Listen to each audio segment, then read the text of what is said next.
The wolf shall dwell with the lamb.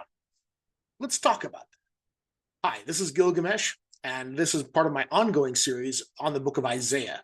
Today we're going to cover chapter 11 and the last couple of verses of chapter 10.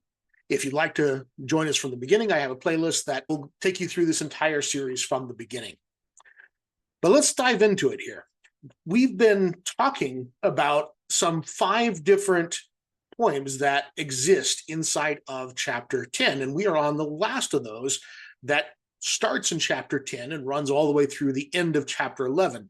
And these poems have kind of been flipping back and forth from perspective of first talking about Israel and Israel's shortcomings, and then the invader coming in from the north, from all the way up at the Euphrates River, coming right in to the heart of the capital of the northern kingdom.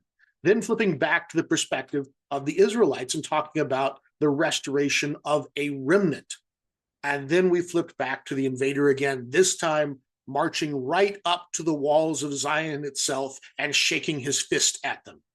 Now we're going to somewhat come to a climax, a crescendo on this, and we are going to talk about the fate of the kingdom of Judah. So we have been leading up to this through a series of poems. This poem starts off with a bit of reflection back to the first of those 5 poems, where we talked about in chapter 9, how Israel would have the head and the tail lopped off, the palm branch and the reed in one day. That imagery comes back here as we talk about the kingdom of Judah, and we have a parallel between the two of them and their fate. It says, starting in verse 33 here, "Behold, the master, Lord of hosts, will lop the boughs with an axe. The great in height will be hewn down, and the lofty will be brought low."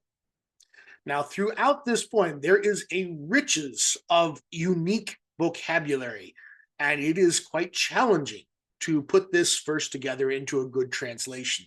And you'll probably see a lot of variation on different translations for this poem because of the unique vocabulary and many words that we're really not 100% sure what they mean.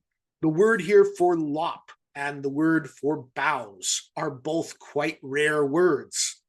In fact, many manuscripts, this word for boughs is actually spelled differently. The word isn't the same in all the texts that we have. The word that follows it sometimes is translated as with terrifying power, and I translated it as with an axe, because we're not entirely sure what it means. The Hebrew word here, ma'aretzah, can mean terrifying power or crash, we think, but the word only occurs here. Several have suggested that maybe the letters got a little mixed up and that it should be ma'atzad instead, which is not a common word either, but which would mean axe. And that would make it parallel to the word axe that's going to show up in the next verse, in verse 34, and that makes a lot of sense. The Hebrew and Aramaic lexicon of the Old Testament talks about this as a possibility, and it's also supported by a scholar named Wildberger, who wrote about this as well. The word itself is only attested in Isaiah and Jeremiah. This is not a common word at all, even if we amend it to mean axe. But it does further the metaphor of the forest. And this seems to be a common thing throughout all of these poems here. We seem to be referring to everyone as a forest, both Assyria and Israel, and now Judah as a forest. But I don't think we're talking about Assyria anymore here. I'm pretty convinced that these 2 verses, we are talking about Judah. That is part of why I believe that these 2 verses actually belong with chapter 11 as an introduction to that chapter, because it sets it up very nicely. And we had our last poem end with the king of Assyria shaking his fist at the walls of Zion. And so this makes a lot of sense for us now to be talking about Judah, given what's going to be in chapter 11, that this is now their turn, and they are going to experience this cutting down, this lopping off of branches. It continues in verse 34. "He will cut down the thickets of the forest with an axe, and Lebanon will fall by the Majestic One." This word for cut down is another rare word. And then this phrase, thickets of the forest, is a unique phrase that only occurs in one other place, and that was back in chapter 9 when we referred to the northern kingdom of Israel as having thickets of the forest, or being thickets of the forest that would be then burnt down. So this is another direct connection to that first poem here with this last poem, that we have returned to that idea of a judgment of doom, if you will, this time against Judah, previously against the northern kingdom of Israel. Now, this word for axe here is a different one than what we had in the last verse. This word just simply means iron, but when you say with an iron, you generally meant with an axe. That is actually used several times, that they simply refer to an axe head as an iron. We have here, though, this parallelism with the previous verse, where we're going to be cutting down the thickets with an axe. Then we have the word Lebanon here, and this is the only thing in these verses that gives us any idea of where we're talking about, but we don't think it's really Lebanon. Lebanon is a word that actually comes from a word that means to be white, and it probably does not refer to the actual place of Lebanon, which hasn't been a part of this prophecy so far, but is probably a general metaphor for a mighty forest. Lebanon was sort of like the ideal forest. We think that this is just saying that this was the perfect forest. This was the best forest that is going to be chopped down. Now, we also say by the Majestic One. The word here in Hebrew is adir. It has the preposition bet on it, which is, prepositions are always kind of fun when you translate them. They're very abstract words that are hard to bring between languages, but it could mean that he falls with a mighty one, or he falls by a mighty one. I think, given the context here, we mean by, or by means of, the mighty one. And the word here, adir, is a word referring to God, as it often does, although not exclusively so. So I think we have it right here when we say that Lebanon will fall by the Majestic One, by adir. This same word, adir, is used in Ezekiel 17:23 and Zechariah 11:12 as an adjective that is describing Lebanon's cedars. But the other option is that it is referring to a divine title, like it does in Isaiah 33:21. So either translation is defensible, but I think here that we are referring to it as a divine title. So that finishes up chapter 10. We now go to chapter 11, and perhaps one of the most famous chapters in Isaiah. This chapter is one of the great messianic prophecies in Isaiah. It starts out with a bit of a bang here. It says, in a nice little tight chiasm, "There shall come forth a shoot from the stump of Jesse, a branch from his roots shall bear fruit." So we've just set up in chapter 10 here that we have cut down the forest with an axe, that the mighty one has felled this great Lebanon. And now we refer to the stump of Jesse, a tree that has been felled and is no more. And from this stump will grow new life, a branch. And so the idea of Jesse, of course, is the royal line, Jesse being David's father. So this refers to the royal line of Jerusalem. Out of this seemingly destroyed royal line is going to come new growth. Now, there are, again, a lot of interesting words in this. The word here for shoot, that is to come out of the stump, the word is koter, and it's only used here, and in Proverbs 14:3. It does have cognates in Ugaritic and Akkadian that means scepter. Although the context here seems to be an organic growth, it may have been in Isaiah's mind that this word had some idea of royalty or kingship with it. Then the word for stump is geza. It only occurs here and then over in Isaiah chapter 40, verse 24, where it also has great prophetic meaning, and then also in Job 14:8, it shows up as well. It's not a common word, but in each case, it is referred to as a part of vegetation, a rootstock of vegetation that is dying. We have here this idea of a stump, a destroyed line that new growth is going to come from. Parallel to the word for shoot is the word for branch, which is netzar. It is used here, and then interestingly enough, it is used in Isaiah chapter 14, verse 19 in a very negative sense. We'll talk about that when we get there. And then it's used again in Isaiah chapter 60, verse 21, with a similar prophetic meaning to this one. It's also used in Dan chapter 11, verse 7 with prophetic meaning. But note that this is not the same word that is used in Isaiah chapter 4, verse 2 that we've talked about, where we talked about the branch. That word, samach, is a much more common word for branch, and it's used in several places, sometimes significantly and sometimes not. Sometimes it is specifically a symbol of the Messiah, including in Jeremiah 23:5, Jeremiah 33:15, Zechariah 3:8, Zechariah 6:12. All those use this other word for branch as a symbol of the Messiah. So it is a complex landscape with multiple words that are being translated as branch. And some of them have different meanings than others, but they all do seem to at least occasionally be used as a reference to this messianic hero figure that is going to come forward. And that seems to be the case in this instance, although we should be cautious that it does not always mean so. And interestingly enough, this word shows up in a very negative context later on, a couple of chapters down the line.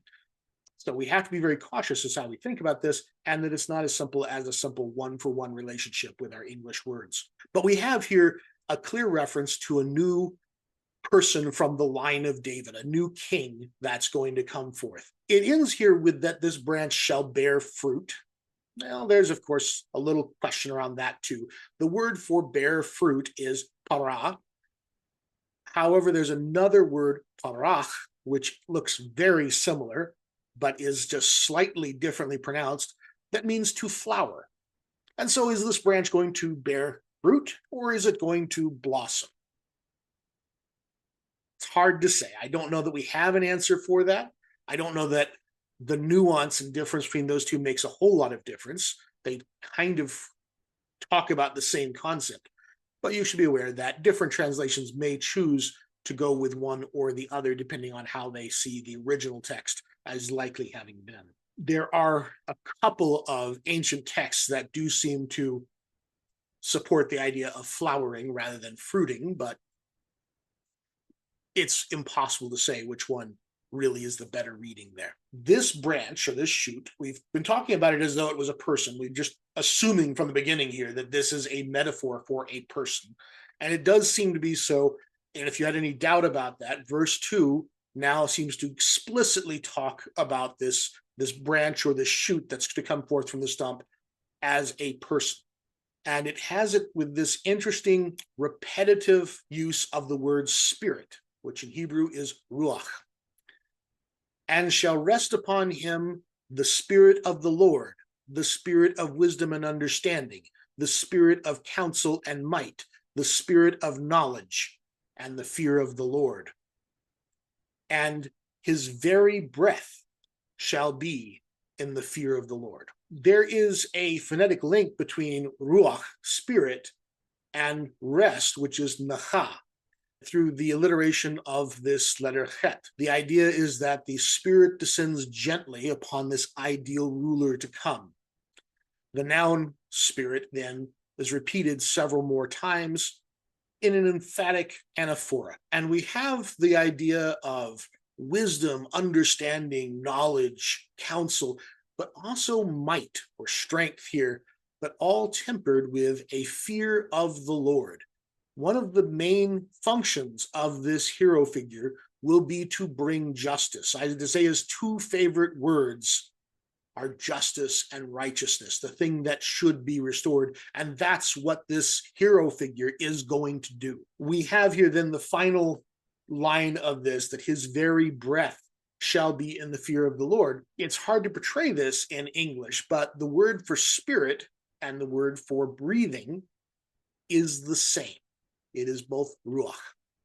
And this word here, his very breath, is from the same root as the word for spirit. And so it works with the idea of the repetition of that word as yet another iteration of it, although it's a slightly different grammatical form here. And it repeats back the idea that it's going to be in the fear of the Lord. And so when we say here that at the end here that his very breath will be in the fear of the Lord, it's summarizing all those other statements about the spirit that would be upon him. Now, if we haven't referenced David and Jesse enough, our next verse makes an explicit reference back to Samuel choosing David to be the next in the line of kings and establishing that dynasty.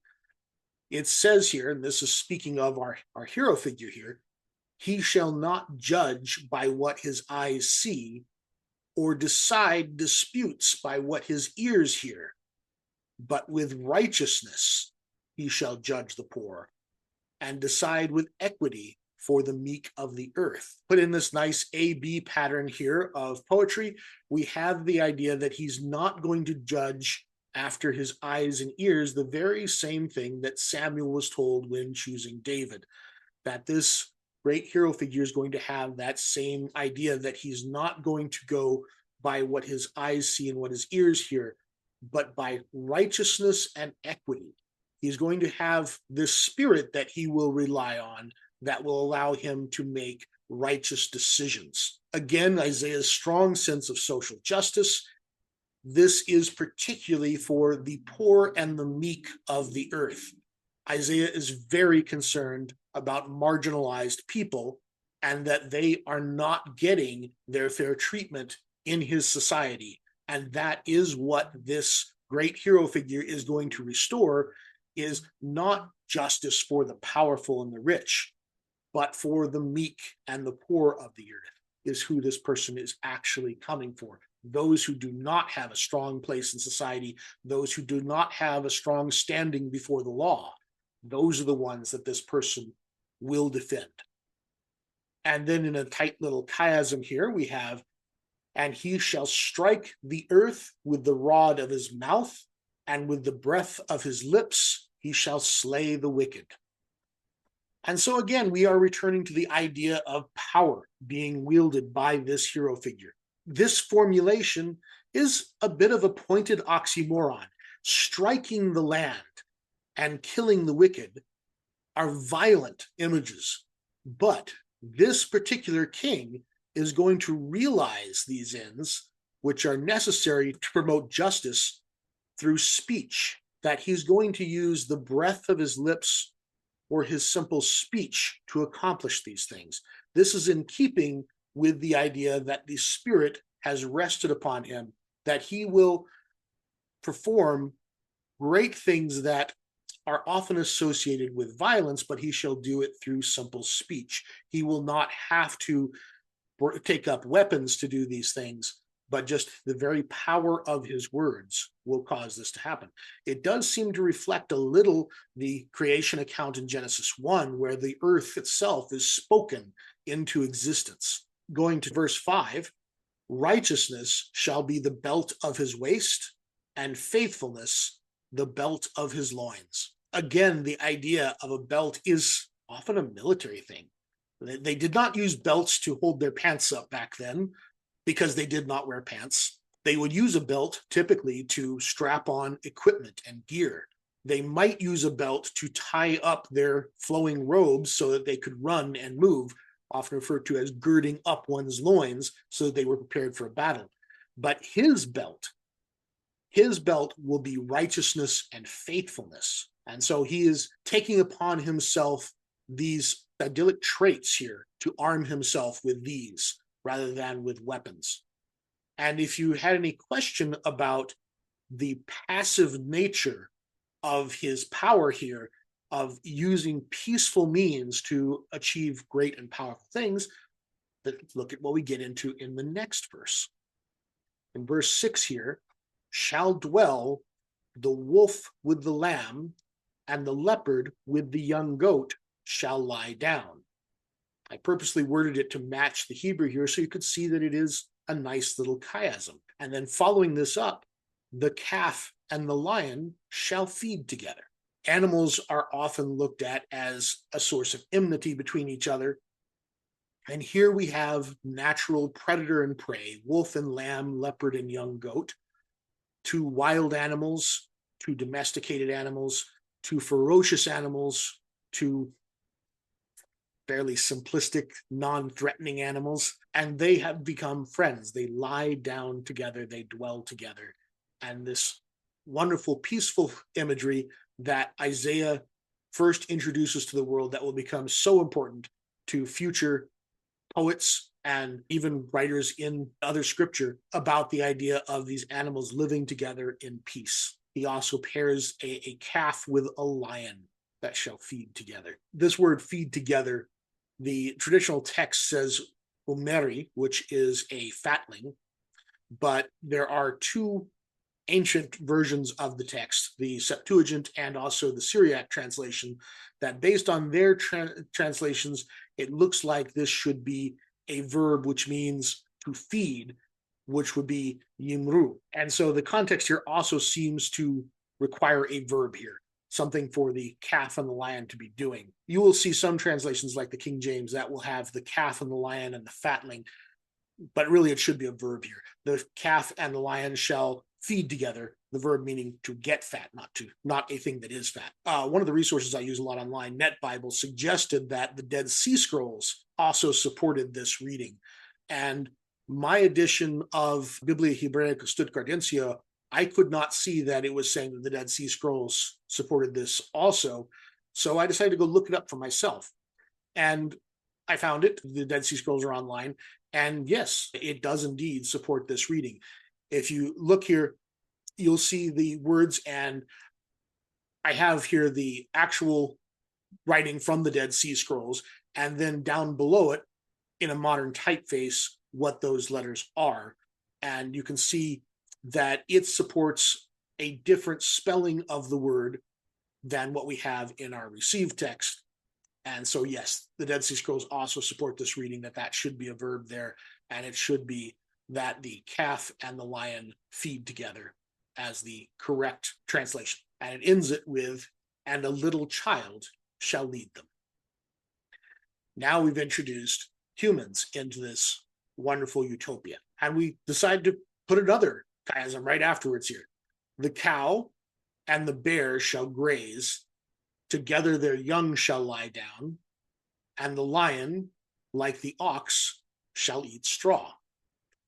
Nice little three-tiered chiasm there. The word for shall graze could also be read as to befriend each other. And who's to say which it is? Since it's animals, we generally tend to go towards the meaning which says graze, but it could be either. It does say that they will eat straw, which is interesting because that's the word that is, the word teven there is the word that's constantly used in Exodus for how they make bricks. But straw is generally not edible. Seems like this word must mean something broader than just straw, and so some have suggested that it also can mean hay. I'm not really a farmer, and I don't fully understand the difference between straw and hay. Somebody tell me in the comments what the difference really is, but that appears to be what's happening here, is that this word is not simply straw, but might actually mean hay. And then we have another chiasm here in verse 8, and I've chosen my wording here so that it reflects the order of the Hebrew so that you can see the structure.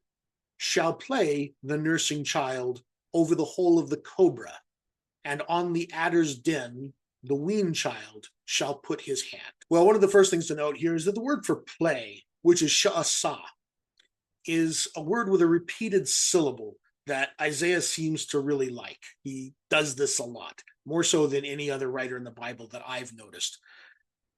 And so he has this idea of the nursing child playing. Now, both the word for hole and the word for den are extremely rare words. The word for hole, which is hud, also shows up in Isaiah chapter 42, verse 22, where it is a hiding place for people, that they go into a hole. The word for den is meroat, which only shows up here and which we don't really have any good idea what that word would mean. And so we believe that it is actually a bit of a misspelling, or perhaps a scrambling of letters, or maybe a secondary spelling for a much more common word, which is ma'arat, which means cave or den, and would make a lot more sense here. The word for adder only shows up 4 times, maybe 5, depending on if one actually is the same word or not. 2 of those times, maybe the 3rd time, are in Isaiah. So Isaiah talks about this animal much more than anyone else. The other time that we see it used is in Isaiah chapter 59, verse 5. And then possibly it shows up in Isaiah 14:29. And it is part of where we get the European ideas of a basilisk from. Harry Potter actually somewhat correctly describes this as hatching a chicken egg beneath a toad. Although some stories reverse that and have a toad egg that gets hatched beneath a chicken, but somehow a chicken and a toad get together for this. The King James Version actually translates this word as cockatrice, which is another mythical creature and is somewhat interchangeable with the word basilisk. Other older translations, including the Vulgate, use the word basilisk here. Belief in these mythical creatures is very old, and Isaiah certainly has his share of mythical creatures that he believes in. They trace it all the way back to Pliny the Elder in the 1st century AD, where he talks about some of these mythical creatures that, like the basilisk and the cockatrice. There are a lot of words, though, for snakes in Hebrew, and they were very deadly and very frightening. The mythical basilisk of Potter fame is probably not connected to what Isaiah intended here. He is probably talking about a very real, very literal poisonous snake in this passage here. It does not seem that he is talking about a mythical creature in this context, although he does in plenty of other contexts. I think this one's a real legitimate snake that he was referencing, although the word is used fairly exclusively by Isaiah. Likewise, the verb here, to put his hand. This verb only occurs here, and the translation is mostly just implied from the context. We know it's a verb, we know it's a child doing it, and it should match somewhat the line before it. So we translate it as put his hand, but it's a word that only shows up here. And so, yes, as I said, this passage is just full of interesting and unique vocabulary. And then in verse 9, they shall not hurt or destroy in all my holy mountain, for the earth shall be full of the knowledge of the Lord as the waters cover the sea. The word here, they shall not hurt, it comes from the word which means to perform an evil act or to have something unfortunate occur. And so they will not cause harm or evil throughout the entire holy mountain.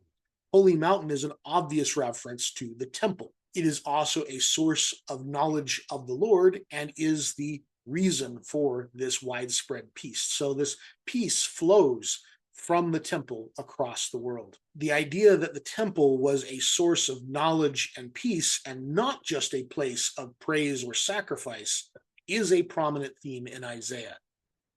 It is where we go to learn his ways. It is a house of teaching, and it has a power that flows out across the world. It is not simply a place to go to worship and offer sacrifices, but a place to learn and a place to have power that emanates. We return back to our hero figure in verse 10. In that day, the root of Jesse, who shall stand as an ensign for the peoples, of him shall the nations inquire, and his resting place shall be glorious. We're calling him now the root of Jesse, the Shoresh. We assume this is still the same person, although it could be a different hero figure. He's going to stand like an ensign or a flag for the people, and the nations are going to turn to him. This is, again, part of Isaiah's view of some great end time, and we're going to explore this quite a bit in the next few chapters, that all peoples will turn to the holy mountain, to the mountain of the Lord, and become a part of this great worship of the Lord. His vision was not limited to the tribe of Judah or even the house of Israel. He has this grand worldwide vision, and we see it here in this chapter that the root of Jesse is going to raise this flag. He's going to actually himself stand as a flag for all the nations to turn and look to him and inquire, and that his resting place will be glorious. The word resting place here, the Hebrew term, is often used for a place of settlement that is safe from enemies. Its choice here might be intended to resonate with the Spirit of the Lord that shall rest on the ideal king. Verse 11, in that day, the master will extend his hand yet a second time to recover the remnant that remains of his people. Well, the word here, recover, actually comes from a word which means to purchase. He's going to purchase the remnant. And there's also a distinct alliteration here that's going to be repeated later in verse 16 below, where it talks about the remnant of my people which remain from Assyria. It's Sha'ar Amo Asher Yasha'ar Ma'ashur. And you can hear the sh throughout. Sha'ar Amo Asher Yasha'ar Ma'ashur. Then he goes through a list of nations here. He's going to recover the remnant that remains of his people from Assyria, from Egypt, from Pathros, from Cush, from Elam, from Shinhar, from Hamath, and from the coastlands of the sea. So he gives this great list of places that he's going to pull his people back from. This is going to be a worldwide gathering. And he mentions a couple of interesting places here. Pathros, we believe that is southern or upper Egypt. Cush, that is Nubia, also translated as Ethiopia often, although it's not in the same place as modern Ethiopia. It is further along the Nile. And actually, at this time, the people of Cush or Nubia were actually the rulers in Egypt, and this is the 25th dynasty of Egypt. They are the pharaohs, is this group of dark-skinned people that lived further up the Nile, known as the Nubians or the Cush people, are the ones who are actually in charge of Egypt at the time of Isaiah. He also mentions Elam, which is in Persia or modern-day Iran.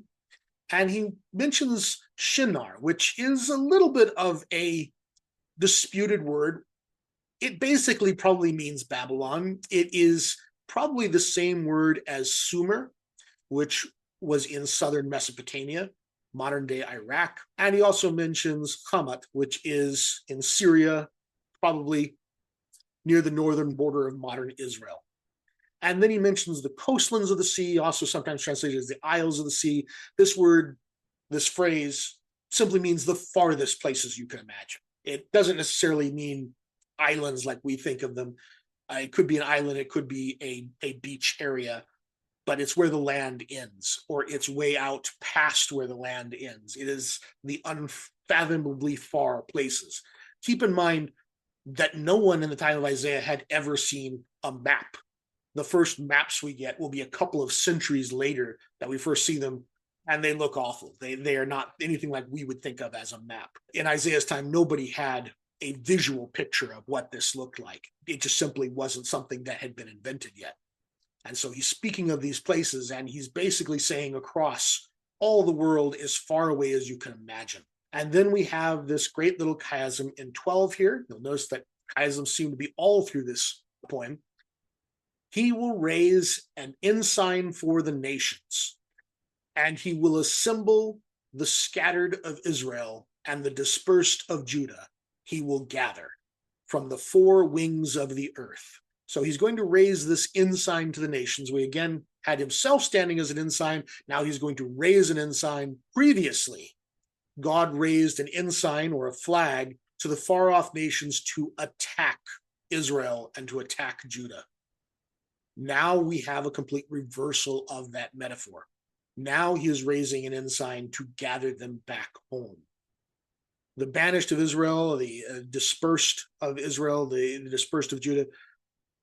This vision of an exilic Israel is one of the interesting parts of this when we try and date this text. Some would try to date this quite late because it is talking about something that would happen far into the future from Isaiah's lifetime.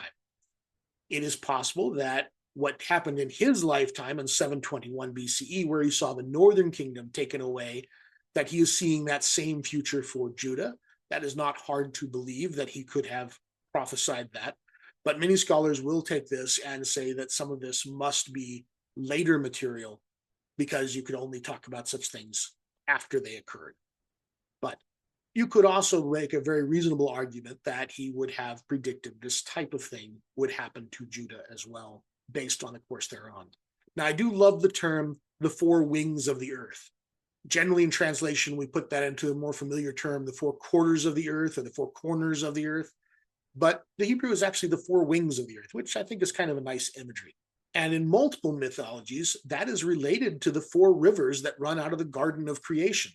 It's present in Akkadian, in Hindu, and in Israelite texts. And so it's a pretty common imagery that even though they did not have maps, they did have the idea that there were four major sections, areas of the world, and that things flowed outward into them from creation.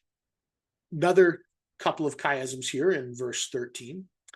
Shall depart the jealousy of Ephraim, and those who harass Judah shall be cut off. Ephraim shall not be jealous of Judah, and Judah shall not harass Ephraim. Very nice, simple statement here to indicate that the division between Israel and Judah would come to an end, that when they are gathered back together, they will be gathered back as a single nation, and that the tension and rivalry that happened between their kingdoms will be at an end. Verse 14, but they shall swoop down on the shoulder of the Philistines in the west, and together they shall plunder the sons of the east. And they shall put their hand against Edom and Moab, and the Ammonites shall obey them. Now we have them being in cooperation with their long rivals, the Philistines, who have always taken control of that area that in modern times we refer to as the Gaza Strip over in the western part, that these Philistines will become friends with them and that they will work together and that they will dominate their old enemies, Edom and Moab, and the Ammonites, who are often portrayed as just the absolute example of evil. So they're going to make friends with their old enemies, and the really, really bad people are going to be put under control. Doesn't say that they will destroy them, it says that they will bring them into obedience. And so the idea is that they will take these really horrible nations that have made many treacherous acts against them, and that they will bring them under control. And now we go into a very appropriate for Passover season, which is being celebrated right now, a reference to how this all ties back in to the exodus from Egypt.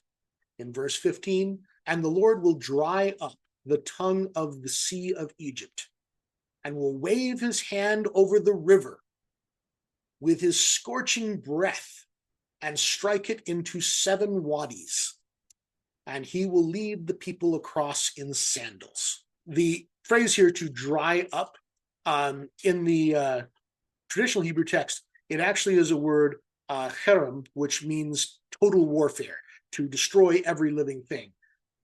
It's possible it means that. There's also a homonym to that word, which means to divide, which would make better sense here. So it might be the Lord will divide the tongue of the Sea of Egypt.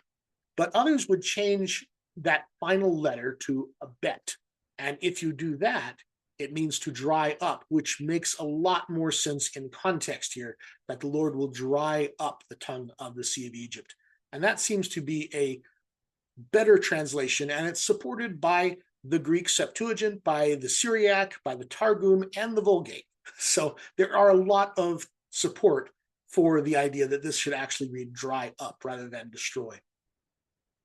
The tongue of Egypt's sea, this looks like an image for the Red Sea, which is perhaps tongue-shaped. Maybe it is a reference to the Sea of Reeds. It's obviously referencing that great miracle, though, that you're going to dry up the Sea of Egypt. And he's going to wave his hand over the river. The river here is almost certainly a reference to the great Euphrates, which was just simply called the river. And since we are talking now about Mesopotamia rather than Egypt, basically this is saying this is going to do in Mesopotamia what occurred long ago in Egypt. And he's going to, with his scorching breath, strike it into 7 wadis. Well, the scorching breath here, also sometimes translated as fierce breath or fierce wind. The first word, bayam, occurs nowhere else and has not had any good explanation of what it means. The context suggests some sort of fierceness or power, which is combined with the word ruach, which we've had repeated before, which means spirit or wind or breath, and is kind of the antithesis of that, usually something that is gentle.